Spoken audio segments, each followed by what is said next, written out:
From the street, you would never imagine what exists behind this door. No massive facade, no dramatic entrance, just an old wooden door set into a weathered stone wall overlooking the California coast. But step through it, and everything changes.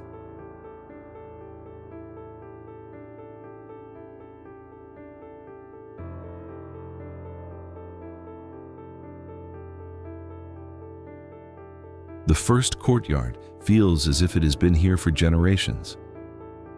An ancient olive tree, a hand-carved stone fountain, weathered limestone, and bougainvillea growing naturally across the walls. And this is only the entrance. Follow the arcade around the courtyard, and another massive wooden door appears.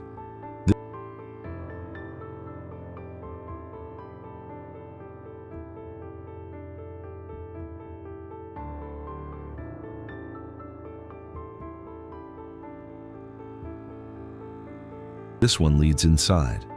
The moment you cross it, the scale of the estate begins to reveal itself. A soaring double-height foyer rises nearly 30 feet above you, anchored by a monumental stone staircase, dark timber beams, and a chandelier suspended from the upper gallery. From the second level, you can still look back through the entrance and see the same olive tree outside. But at the opposite end of the foyer, another enormous arch suggests the house continues, and it does. Beyond it is the great room, nearly 25 feet high, with a monumental limestone fireplace, massive timber beams, antique pieces, natural stone, and enough space for multiple living areas. The windows are enormous, and behind them you begin to notice something blue. But we're not showing you that view just yet, because this house keeps going.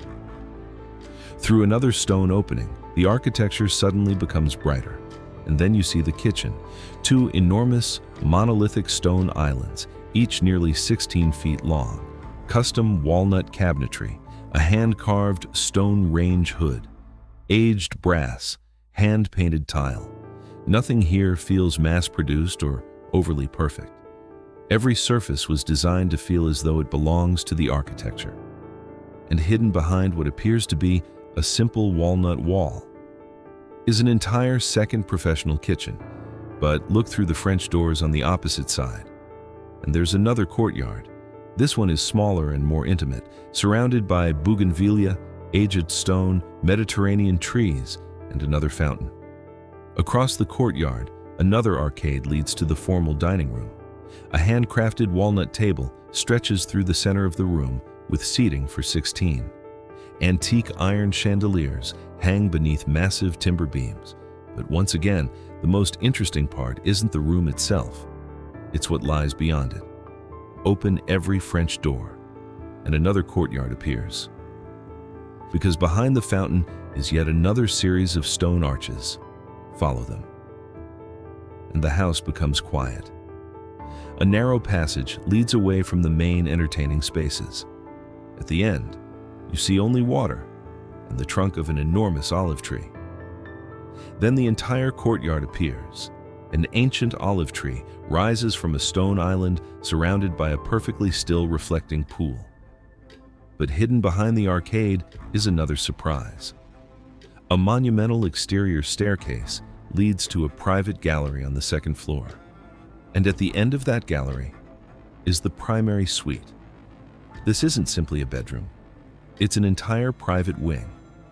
A massive bedroom with its own limestone fireplace, a separate living room, custom walnut library, and enormous French doors opening toward the coast.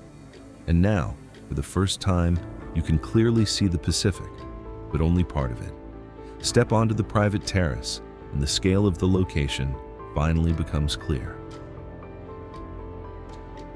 Back inside, the primary bathroom feels almost completely open to nature.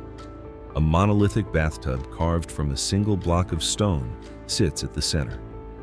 Walnut vanities, aged limestone, timber beams, and enormous doors open directly into a private garden. Walk outside, and hidden behind the vegetation is an open-air shower built into a massive wall of weathered stone. But in the corner of this private courtyard, there's another door. A small, almost forgotten wooden door surrounded by bougainvillea. Open it, and suddenly you're standing on another enormous terrace suspended above the Pacific. For a moment, this feels like the ultimate view. Ocean stretching to the horizon. California cliffs in the distance. Gardens descending below. But then you notice something behind one of the columns. A staircase. And it goes down. The first arch takes you away from the ocean. The second takes you deeper between the stone walls. By the third, the house has completely disappeared. Then something blue begins to appear through the vegetation. At first, it could simply be the ocean. But farther down, water begins spilling over a stone wall. And beyond one final arch, there's nothing but blue. The camera moves closer. The water seems to disappear directly into the Pacific. And then, the scale finally reveals itself. A nearly 100-foot infinity pool sits directly above the coastline, perfectly aligned with the ocean, surrounded by limestone terraces, olive trees, cypress, bougainvillea, and an open-air Mediterranean pavilion. Turn around, and the entire residence rises level after level above the pool. The terrace we were standing on just moments ago is now high above us, and built directly into the pool is a sunken conversation lounge positioned almost at water level with an uninterrupted view of the Pacific. At the opposite end, the pool pavilion becomes an outdoor living room of its own. But even here, the property still isn't finished. Behind the pavilion, another stone path disappears down the cliff. Follow it through the gardens, and another building begins to appear between the olive trees. This isn't a pool house.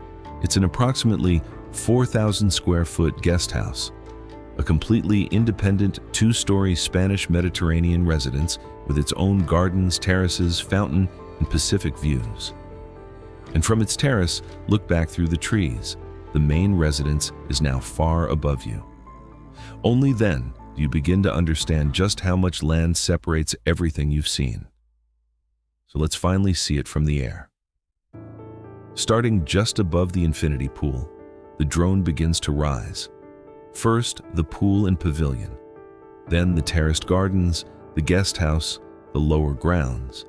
And as we climb higher, the main residence begins to appear, the primary suite, the great room, the courtyards, the secret garden, the original entrance. Everything we've just walked through finally connects into one enormous estate cascading down the Malibu coastline. And behind all of it, the Pacific. 7 minutes ago, all we could see was a single wooden door in a stone wall. Now you know what was hiding behind it. So here's the $100 million question. Would you rather own this estate in Malibu or the $50 million mansion in Dallas?